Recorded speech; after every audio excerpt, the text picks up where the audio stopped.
জনগণের স্বার্থ জড়িত, শেয়ার হোল্ডারের স্বার্থ জড়িত, কর্মচারীদের স্বার্থ জড়িত, বিনিয়োগকারীদের স্বার্থ জড়িত।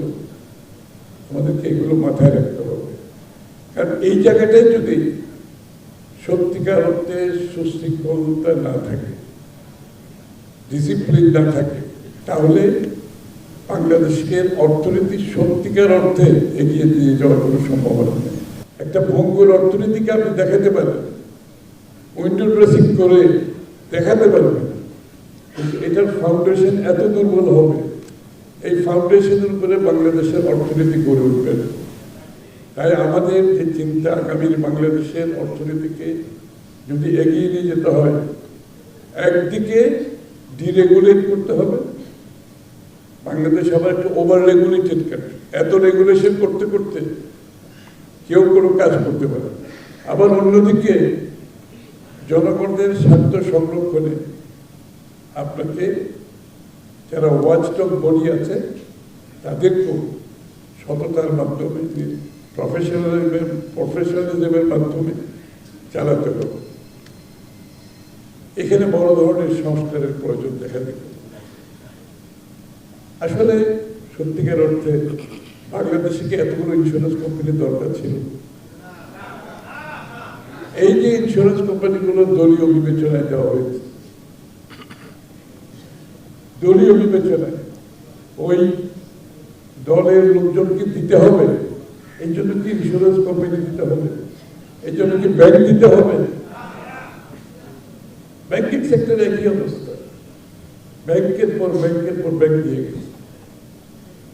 তৎকালীন ম্যানেজমেন্ট নিজেই স্বীকার করেছে আমাকে এটা দলীয় বিবেচনায় দিতে হচ্ছে।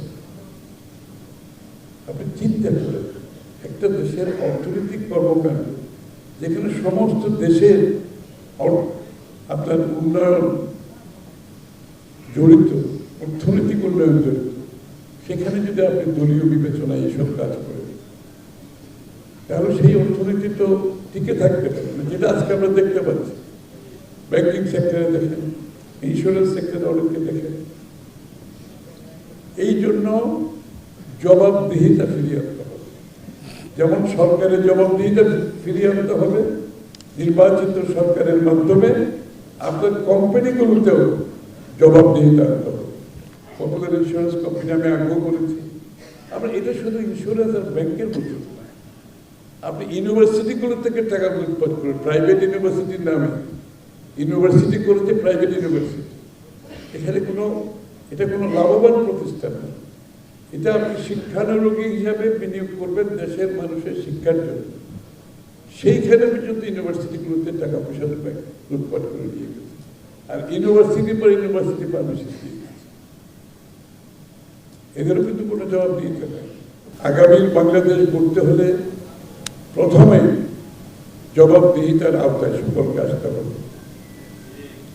পপুলার ইন্স্যুরেন্স কোম্পানির প্রতি আমার অনুরোধ, আপনারা এই কথাগুলো অবশ্যই আমরা সততার সাথে চালিয়েছেন আমার বিশ্বাস, কিন্তু আগামী দিনে এই কমপ্লায়েন্সগুলো, এই জবাবদিহিতার বিষয়গুলো আপনার বীমাকারীর নিরাপত্তার জন্য, আপনার কর্মচারীদের নিরাপত্তার জন্য, কোম্পানিকে সামনের দিকে এগিয়ে নিয়ে যাওয়ার জন্য আপনাদেরকে অবশ্যই এই যে সমস্ত জায়গায় মনোযোগী হতে হবে। সবাই স্বচ্ছতা, জবাবদিহিতা, এর বাইরে তো কোনো কোম্পানি চলতে পারে না।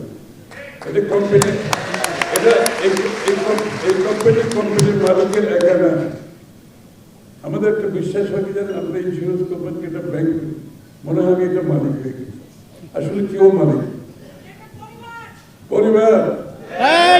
আমার পরিবারে যেভাবে দায়িত্বশীল হতে হয়, পরিবারকে ঠিক জায়গায় রাখার জন্য একটা কোম্পানির ম্যানেজমেন্টকে দায়িত্বশীল হতে হবে, কর্মচারীদের দায়িত্বশীল হতে হবে, এজেন্টদের দায়িত্বশীল হতে হবে, এবং সবচেয়ে বড় কথা যারা রেগুলেটেড তাদেরকে দায়িত্বশীল হতে হবে, সবাইকে দায়িত্বশীল হতে হবে।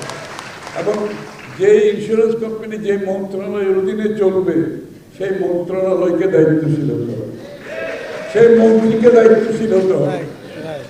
দায়িত্ব এক জায়গায় থাকে না, দায়িত্ব সব লেভেলে থাকতে হবে। সেটাই হচ্ছে সম্মিলিত দায়িত্বের মাধ্যমে একটা দেশ গড়া সম্ভব।